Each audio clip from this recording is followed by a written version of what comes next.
Happy Tuesday to everybody. It's the 10 o'clock hour. But don't worry, there's going to be a lot of excitement, especially with this segment. Good morning, Ursula. Good morning, Gee. Good morning, everybody. Yeah, I started off the show saying it was Wednesday. It's Tuesday, and I blamed it on the fact that we have very special guests with us in studio right now.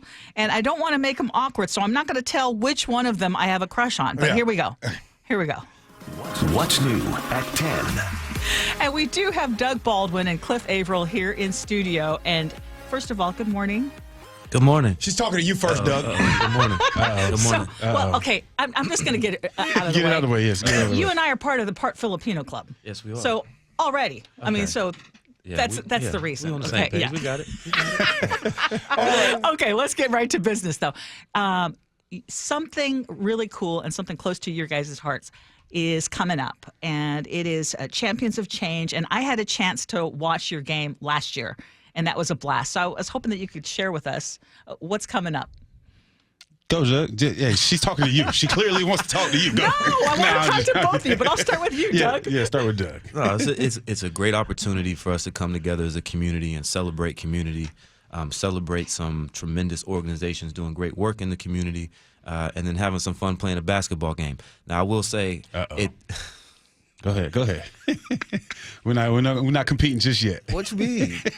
Always compete. What y'all gonna do is y'all gonna make me take over. Doug, are you gonna win this year? Because you lose every single year. Every year. You 2-0 literally you over love here. basketball. You just told somebody else you love basketball, but you can't win a damn game. What's can't. going on? Are you gonna win this year? Jamal Crawford is a beast. Oh, my goodness. Jamal Crawford is a beast. That's all I got to say. Yes, Jamal, IT, Cliff Avril, all of us. Yeah, we're pretty good. my team is pretty legit. Has been pretty legit. Well, in addition to all the fun and the competitive nature that comes out in all of you on the court, talk to us about Champions of Change and the idea behind it and why you started it. Yes, Champions of Change is all about a bunch of champions coming together to be able to make a big difference in the community. You know, myself, Doug Baldwin, Michael Bennett, all of us do a wide range of different things with our own organizations. We all have our own foundations that has been kind of pouring into the community, and we just thought it'd be even bigger, even better and we know what that looks like if we can come together and make a bigger impact. So we decided to create Champions of Change together collectively to be able to make a huge impact in our community, which is Seattle right now. And it's all about supporting grassroots organizations in the city that are doing some amazing things that just don't get enough recognition. So I feel like it's our job to be able to shine some light on them, support them so they can get some recognition, get some support as well, because they're needed just as much as some of the bigger organizations in the city of Seattle. Can you give us some specific examples of organizations that have been helped? One organization in particular that I've supported is the Odessa Brown Clinic. I've been supporting them for the last few years with my foundation, the Cliff Avril Family Foundation, but also Champions of Change as well. They've just been a pillar in the community for so long, and I think they need the support. They need the notoriety in the sense of just knowing what they're doing and how important they are to the community.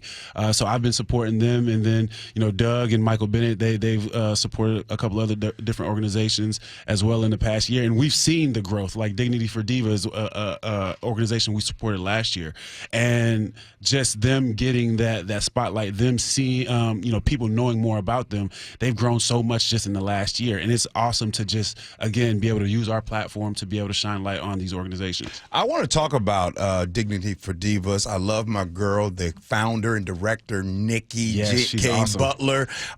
Doug, I want to talk about it because I learned of Dignity for Divas through you. And I want to talk about why it is and you love what they are doing. Because it's so grounded and so connected to the true mission of, what I'd like to think is just like serving humanity. Mm-hmm. Nikki does a great job of just being authentic, being real, being her true self. She's got her own lived experience, and now she's able to pour into these folks and share with them her experience and build confidence within them. She's breathing life into these women. And so it makes sense, right? When you see somebody doing that and you see it at such an authentic level and the impact that it's having on people's lives, you can't help but be moved by it and want to support it. And so Champions of Change was created out of this this desire to collaborate, come as a team, and support organizations like well, let me say it this way. It is organizations that we support, like Dignity for Divas, but more importantly, and I think more directly, it's we support folks like Nikki. Yeah. And I want to just tell everybody real quick, I want to tell everybody what Nikki and Dignity for Divas does so you guys kind of have an understanding. And what they do is they support women, right? So women that are out here, and they help them make that transition, right, from the streets to temporary and or permanent housing. Mm-hmm. And Nikki herself, she's shared the story so I can share it. She herself experienced her own bout with homelessness. And so not only is she taking her experiences and basically getting out there to the world and helping others. I want to go one more thing I want to talk about as well is, you know, a lot of pro athletes, when they're done, and they're usually known by what they did on the football field. The two of you, and including Mike Bennett, since you have retired, you have chose to stay doing in the community. Why? Why do you continue to do that? I know the organizations, but I want to know what's your why? What's your why that keeps you away from your families when you could just sit back at home? Yeah. Why do you keep doing this? Well, one, the city's given us so much. You know, we don't take that for granted, right? And I joke about it, but I'm serious at the same time. Like, the 12s allowed me to get a few sacks by just being so loud and nobody being able to change up their snap counts and different things like that. But not only that, we truly believe in serving. Like, we were fortunate enough to play a sport for a living. That was like one of our chapters in our lives, and we were able to be able to do a lot of different things.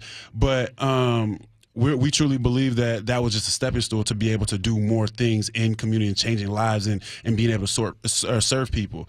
And we're huge on serving. Like, I think human beings are here to serve one another. You know what I mean? Like, so I don't care what our differences may be or whatnot, but we have to help one another out. And to give back to the city of Seattle, I think is extremely important because, again, they've given us so much, and we have that platform to be able to support one another. So we're going to do that, and we're going to continue to keep giving back because it's kind of ingrained in all of us. It was just outside of football, that was the one common denominator for all of us. We knew we wanted to give back. We knew we are here to serve and support, and that's what we're going to continue to try to do.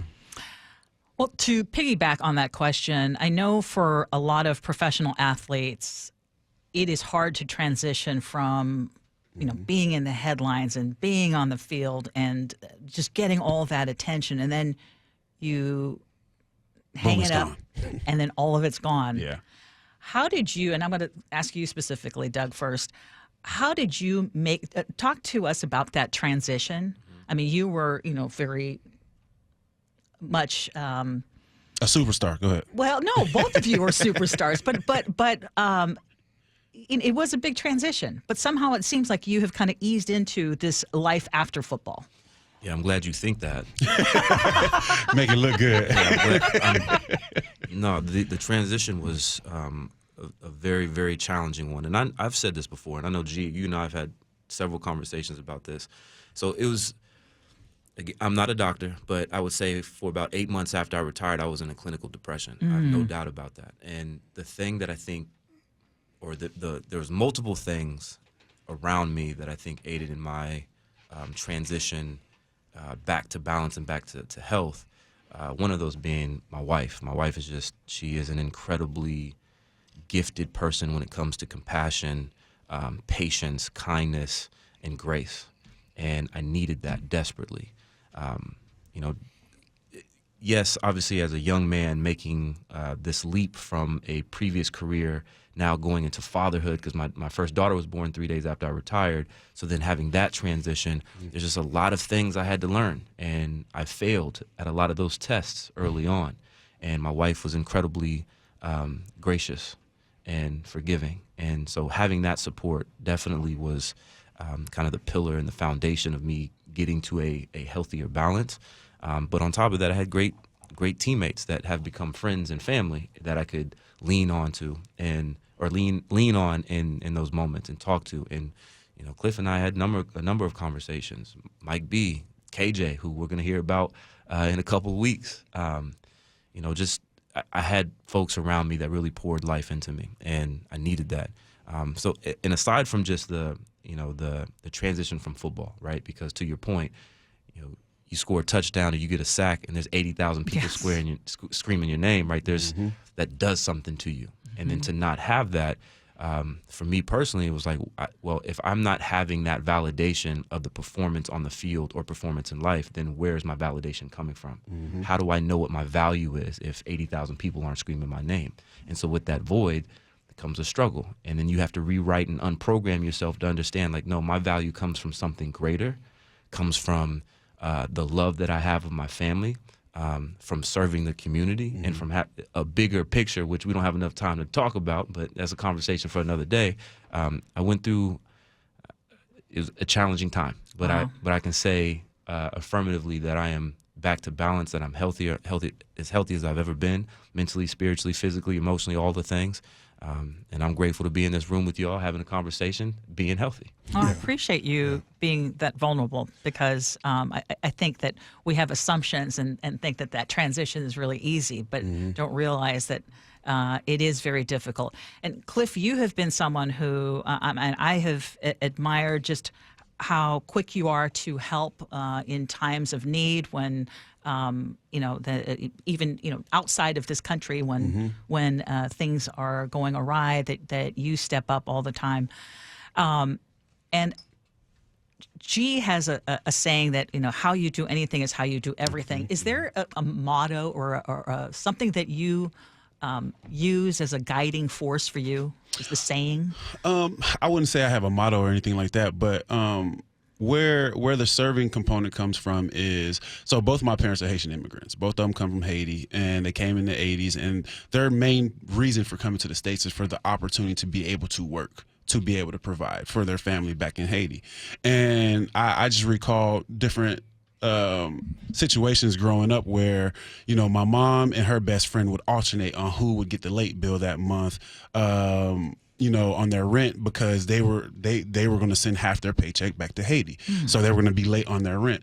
And I would ask my mom sometimes, like, hey, I just seen like the final notice for the electric bill or whatever it may be, and her whole thing was, I'll figure it out, but no matter how bad you think things are here, things are a lot worse there. So just understanding gratitude more so than anything, right? And we have electricity, all everywhere we go in the United States, but in Haiti, you might go without electricity for 2 or 3 weeks, right? So it's all perspective, and for me, that's kind of where I always start, is just understanding that no matter what the circumstances are that you feel like you're going through, it could always be worse. And I learned that from my mom, so that's why I'm always quick to try to at least support and give back whenever I see fit, because again, understanding how blessed and fortunate I am is always opportunity to be able to give back, and understanding that situation could always be worse.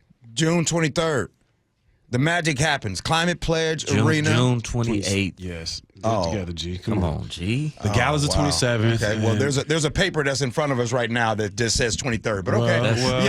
Okay. Who sent you the wrong information? No, I don't know. But okay. That came off your website, fellas. It's on our website too. Okay. That's 2023. Oh, so you didn't? Okay, hold on. No. I'm not gonna let this slide. No. Usually, we gonna correct you though. No. We gonna correct you though. Okay, since we doing that now, that's on your website. Can I say this, G? No, that's on your. That's last year. It's 2023. Say you didn't upset. G, it's very seldom that we get to correct you because you're always right.